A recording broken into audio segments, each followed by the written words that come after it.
My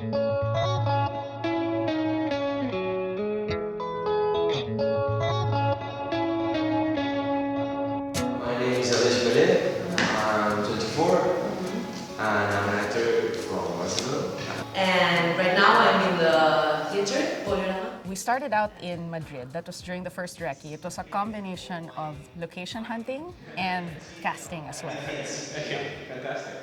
A friend of mine, Chris Downs, who was an assistant director in Spain, already sent out casting notices for us. And he pre-selected certain people to come as well. Chris has had a long experience working with, whenever the big Hollywood productions come into town, he would be part of the team. And so, as a consequence, he knew a lot of the good actors in Spain, and particularly those who were very fluent in English. I'm studying my fourth degree in the drama school. The thing with Spanish or European actors is that they're very well trained. They really invest in studying drama. I'm just a man. Therefore, to you, I'm not of import, with no story to tell. Alam mo yung talagang iba yung disiplina nila, and they're very intense with performing. They came over, and we were just astounded by the quality of the performances that they were putting out for us just for an audition. It was my brother when he was 4. He was to my mom, I want to do movies, I want to do movies. And my mom was like, no, you're too young. Just a friend of mine, Chris Downs, which I've been working previously with Backbone and different TV series.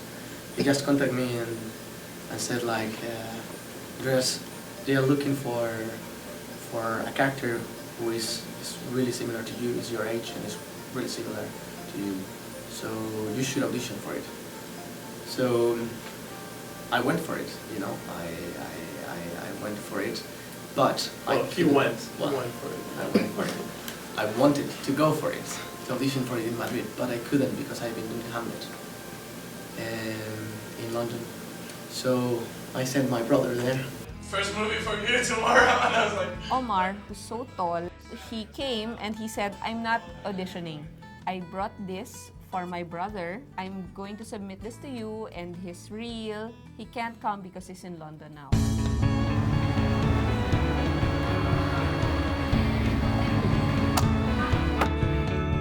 On our second location hunt, I emailed Andreas. We're going to Spain again, and this time we're going to Barcelona. If you want to join the audition, you're welcome. And he said, just tell me when and where, and I'll fly. I'll fly to Barcelona. So that's the time when Andreas finally came in. He came prepared. He knew the lines, and he was impressive. I didn't know that break of the character from a soldier, then suddenly breaks. For one thing, physically, we needed an Ignacio that was really good looking because the beginning of the film is really during the time when he was a handsome soldier serving in Pamplona. So we also needed someone to illustrate that the vanity of Ignacio at the time. No? And so Andreas had the look.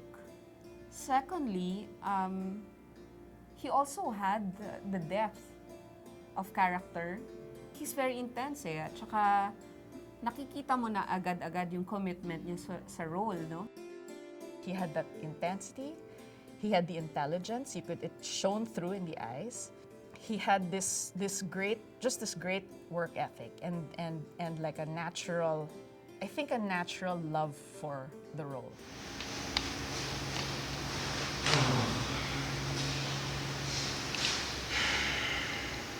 Don't worry about it. Some casting directors say that sometimes an actor comes into the room already owning the role. And that's pretty much what happened with Andreas.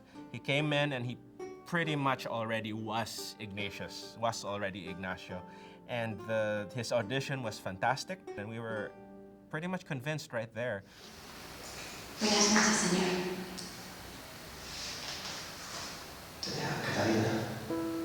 He also read with Tacuara, who would end up our Princess Catalina.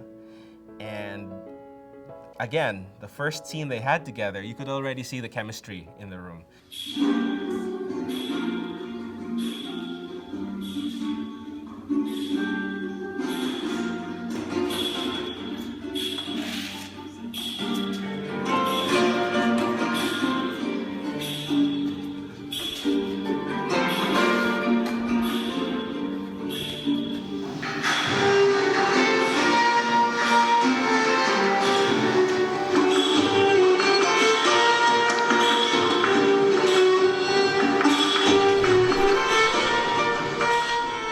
His lady, his sweet Catalina, what he would give to be by her side, to serve her and die for her. Maximum generosity, maximum understanding from everyone. Agreed?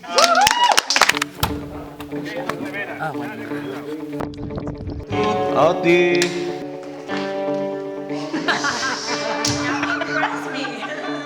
I think on this film, we were able to assemble a really great cast of actors, each one bringing their own spin to the character, and a lot of them bringing opinions to their character that come out on screen. Vital piece of evidence. Ako si Ignacio, pogi ako. Is it? Javier Godino, the wonderful Javier Godino, who played the best friend and cousin of Ignacio. Twice in 1 week, cousin? Huh? Are you actually chastising me, cabron? He came in and had this whole complete character, a whole complete heart. In other words, he just brought so much more into the role than it originally had. It looks like our young king is learning how to be king. And he brought this liveliness to the character, the pagkapilyo that we really wanted, and also a warmth to it. He has been a lead actor in several projects, but it doesn't seem to get to him. Right now, I'm playing support, but when he does support, he really supports because you see the enthusiasm on his part. If he feels the director is not yet that happy, or if the director hasn't seen yet what he's looking for, he contributes, he suggests versions, which is very helpful for Direk Paolo. My lords, the walls have been breached. We cannot deny it any longer. We had There is corruption Julio within. Perian. Sometimes he would just be this quiet, calming soul there. He has this monologue at the end that he just decimates us with it, you know. A night in a time when chivalry was dying, and now He was very sensitive in his portrayal. I don't see the cut-out version of a priest in his performance because he really provided layers. Do not pretend to be one of us. When Navarra falls, your noble blood will buy you safe passage. We had Pepe Ocio, who is this fantastic stage actor in Spain. He is cast as Montes, one of the captains in the Battle of Pamplona. And he plays a pretty critical part. He's kind of the face of the people that Ignacio let down by making that decision to kind of hold the fort and just go against 13,000 soldiers. We had Isabel Garcia Lorca, who plays Doña Inés, one of the patrons of Ignacio. She's kind of like a mix of several characters because Ignacio kind of throughout his life, without kind of asking for it, several people wanted to help him. So Doña Inés was a manifestation of that. And she has this regal bearing, and at the same time, this kind of cutting humor, and she's just like this wickedly great person. Something selfless. 6 months clean. The one person who should be here tonight isn't. Ricardo, who played the role of Martin, the eldest brother of Ignatius, he came in and just brought such a warmth and a love for his brother that, honestly was not so much evident on the page, but he just came in and brought out this whole elder brother dynamic to their relationship, and I really love that. And of course, it's in terms of working on the set, I think that people just simply went above and beyond what was required of them, I think. Each of our actors was a consummate professional. They came in knowing their lines. They came in really prepared, not just on the surface, but 3 levels down. And cameras ready. Roll sound, roll cameras. Sa totoo lang, we didn't have to do much. Kasi they did their own research. And marami silang tanong kay Paolo, kay Kathy, kay Bombi, na pag nakasalang na sila, 100% na yung binibigay nila at alam na alam nila yung characters. Yeah, and this is a lesson of not being about me. Yeah. They won't let a scene go unless they really understand their character motivations. From the lead actor, to the support, to the smallest actor. Even those people that you just casted on location, they still find time to ask what their characters are all about. Even if all they have to do is stand there under the sun and wear those armors, they're interested. What is this scene? What is my relevance in this big setup?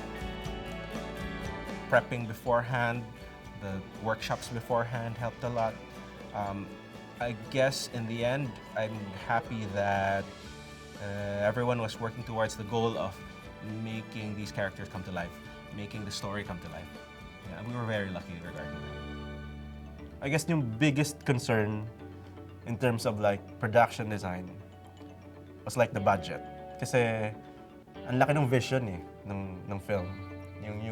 Yung kwento itself, it's big. But something gave us the sense na kaya. So we know that parang we had to dig within ourselves and find some kind of way, may paraan para magawa, para ma-deliver.